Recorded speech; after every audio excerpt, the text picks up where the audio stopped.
কোন কোন শ্রেণীর মানুষদের কবরে কোনো সওয়াল জবাব হবে না। সওয়াল জবাব, কবরে প্রশ্নোত্তরের মুখোমুখি হওয়া, এটা একজন ইমানদারের আখিরাতের যাত্রার সবচাইতে কঠিন এবং সবচাইতে জটিল একটি মুহূর্ত। তো এই জটিল মুহূর্ত যদি কারোর জন্য সহজ হয়ে যায়, আশা করা যেতে পারে আল্লাহ তাআলা তার জন্য আখিরাতের পরবর্তী যে ধাপগুলো আছে সেগুলো সহজ করে দিবেন। তো আমরা কোরআন এবং হাদিস ঘেঁটে দেখতে পাই যে 5 শ্রেণীর মানুষ রয়েছেন যাদেরকে আল্লাহ রাব্বুল আলামিন কবরে কোনো প্রশ্নোত্তরের মুখোমুখি করবেন না, অর্থাৎ তাদের জন্য ভিআইপি হিসাবে কোনো প্রকার জিজ্ঞাসাবাদ ছাড়াই আল্লাহ তাআলা আলমে বারজাখ তাদেরকে পার করে দিবেন। সেই 5 শ্রেণীর সৌভাগ্যবান মানুষদের মধ্য থেকে সর্বপ্রথম হলেন ওই ব্যক্তি যিনি ইসলামী রাষ্ট্রের ভূখণ্ডকে পাহারা দিয়ে থাকেন, বর্ডার গার্ড যাদেরকে আমরা বলে থাকি। তারা মুসলিম ভূখণ্ডের এবং মুসলমানদের এবং দেশের নাগরিকদের নিরাপত্তার স্বার্থে যে বর্ডার কে প্রহরা দিয়ে থাকেন, সে অবস্থায় যদি কেউ থাকেন তাহলে এবং এই কাজকে যদি তার কাজ বানিয়ে নেন এবং আল্লাহর সন্তুষ্টি এখানে আশা করেন এবং আল্লাহর কাছে সওয়াব আশা করেন, মুসলমানদের নিরাপত্তার বিষয়টা তার মাথায় থাকে, এসব দৃষ্টিকোণ থেকে যদি তিনি এই কাজটা করেন, আল্লাহ রাব্বুল আলামিন এই ব্যক্তির মৃত্যুর পর, এই অবস্থায় মৃত্যু হলে বা এই ব্যক্তির মৃত্যুর পর আল্লাহ রাব্বুল আলামিন তাকে কবরে কোনো সওয়াল জবাবের মুখোমুখি করবেন না। দ্বিতীয় সৌভাগ্যবান ব্যক্তি হলেন শহীদ, যিনি আল্লাহর রাস্তায় জীবন বিলিয়ে দিয়েছেন।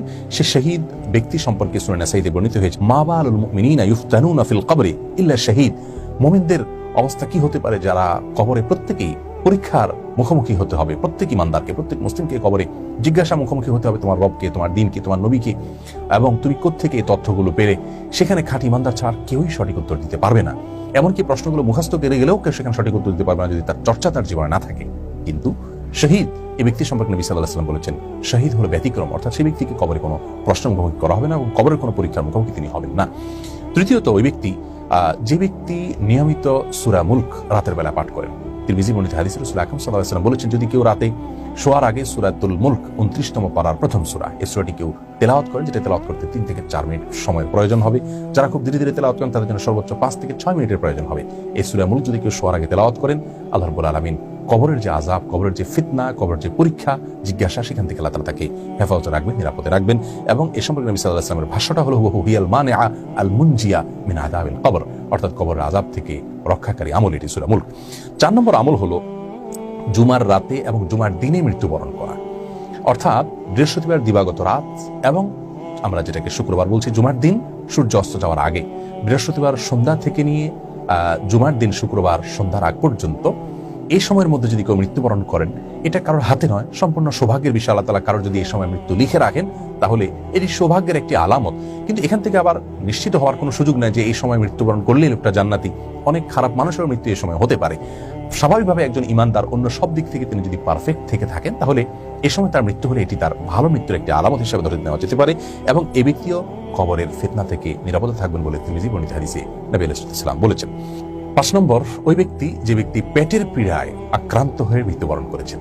রাসূল আকরাম সাল্লাল্লাহু আলাইহি ওয়াসাল্লাম সহিহ মুসলিম বর্ণিত হাদিসে অবশ্য আল্লাহর রাস্তায় যারা জিহাদে শামিল হয়ে নিজের জীবন বাজি রেখে জিহাদ করতে গিয়ে মৃত্যুবরণ করেছেন তাদেরকে শহীদ হিসাবে আখ্যায়িত করেছেন। তারা ছাড়াও আরো 7 প্রকারের মানুষকে, কোনো কোনো বর্ণায় 5 প্রকারের মানুষকে তিনি শাহাদাতের মর্যাদা লাভ করবেন বলে ঘোষণা করে দিয়েছেন। তাদের মধ্যে এক ব্যক্তি হলেন আল মাবতুন ও শহীদ। তিনি বলেছেন, পেটের পীড়ায় আক্রান্ত হয়ে কেউ যদি মৃত্যুবরণ করে সে ব্যক্তিকে আল্লাহ তাআলা শাহাদাতের মর্যাদা দিবেন।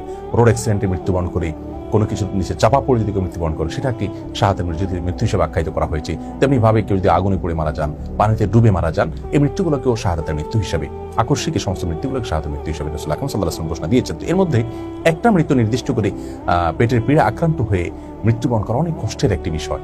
আল্লাহ রাব্বুল আলামিন তার জন্য সান্ত্বনা হিসেবে একটি বিশেষ পুরস্কার ঘোষণা করেছেন যে এই ব্যক্তি যদি সবর করতে পারে, আল্লাহ রাব্বুল আলামিন তাকে কবরের আযাব থেকে, কবরের পরীক্ষা থেকে হেফাজত রাখবেন। তাহলে 5 শ্রেণীর মানুষ, আমরা আবারও বলছি, যারা মুসলিমদের ভূখণ্ড প্রহরা দিয়ে থাকেন, আল্লাহকে সন্তুষ্ট করবার উদ্দেশ্য থাকে সেখানে, এবং দ্বিতীয়ত শাহাদাত এর মৃত্যু যাদের নসিব হয়, তৃতীয়ত যারা নিয়মিত সূরাতুল মুলক রাতের বেলা পাঠ করেন, চতুর্থত যারা জুমার রাতে অথবা জুমার দিনে মৃত্যুবরণ করেন, এবং 5 নম্বর হলো যারা পেটের পীড়া আক্রান্ত মৃত্যুবরণ করেন।